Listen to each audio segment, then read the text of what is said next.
xibaar yu wér te wóor ca tàng ba abonnez-vous pour ngeen di mën di jot suñuy vidéo. daleen ak jàmm seen chaîne bi di Buzz 221 HD kii di Cheikh Anne daaku personnalité publique bu kenn dootu présenté ci réew mi di Sénégal bokk ci militant wu première heure parti bi di Pastef fësal na ay kàddu daal di koy jëmale ci lan moo na ma daal di nekk ñaareelu état bu coalition Diomaye président ginnaaw ba son excellence président Bassirou Diomaye Diakhar Faye jëlee kii di Mimi Touré daal di koy tabb ngir mu daal di jiite coalition boobee si li ni mel kii di Cheikh Anne ginnaaw ba son excellence président Bassirou Diomaye Diakhar Faye jëlee kii di Mimi Touré ngir mu daal di koy recruter classe politique bi nga xam ne xamuñ fu ñuy daal di teg seen tànk ne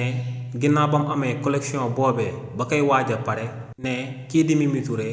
moo ngi waajal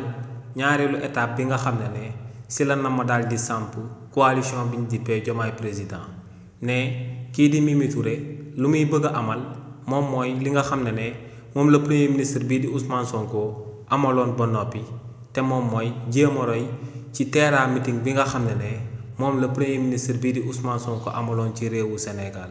ne kii di Mimi Touré ñaareelu étape am ñaareelu stratégie bi nga xam ne moom la na ma daal di teg ngir daal di samp coalition Diomaye président moom mooy daal di amal akub meeting daal di oo sympathisant ak partisan yi nga xam ne dañoo daal di rejoindre coalition boobee ñu daal di dippee Diomaye président donc ne lu leer ba am moom mooy que ne son excellence président Bassirou Diomaye Diakhar Faye ak ki nga xam ne moom la daal di tabb daal di koy jiital ci coalition Diomaye président ñaar ñooñee bàyyiwuñu benn yoon ñoo ngi si luñ nekk te moom mooy jéem a samp seen coalition boobee di Diomaye président jéem a tëkku waa parti bi di Pastef. xibaar yu wér te wóor ca tàng ba abonnez-vous pour ngeen di mën di jot suñuy vidéo.